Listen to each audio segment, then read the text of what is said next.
Senator, sakali pong mapatunayan na hindi Pilipino si Mayor Guo, ano po yung susunod niyong hakbang? At inaasahan niyo po ba na may mapipiga pa kayo dun sa susunod niyong pagdinig? Kasi parang lumalabas na kahit na ano yung itanong niyo, nagsistick lang siya sa isang narrative at halos hindi naman nasasagot yung ibang mga tanong. Paano po ba ang Yun na mangyayari? nga eh.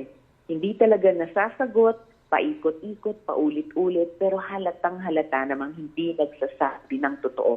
Actually, Maris, ang susunod na hakbang namin bago pa ang isa pang hearing ay yung executive session. Dahil meron po tayong mga executive departments at agencies, kasama na mga intel agencies, na mas gusto pang magbahagi sa aming komite pero hindi pa nila magawa in open hearing. So gagawa po kami ng isang executive session. Ngayong mga panahong ito, Mayor Alice, Mayor Alice, tuloy na tawag ko sa iyo, Maris. Sorry, pasensya.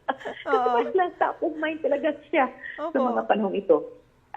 Habang tumatakbo itong adjournment namin, magsasagawa na kami ng executive session.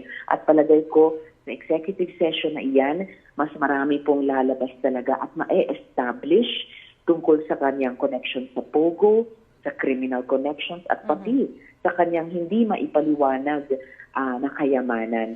Yun ang maghuhubog sa aming susunod na hearing at palagay ko mas magiging solido na yung aming mga findings at magiging recommendations tungkol sa kanya sa aming committee report. Pero Senator, invited din si Mayor Guo doon sa executive session na yun para harapan na, no? Diretsahan na niyang masagot kung ano man yung sasabihin ng mga agencies.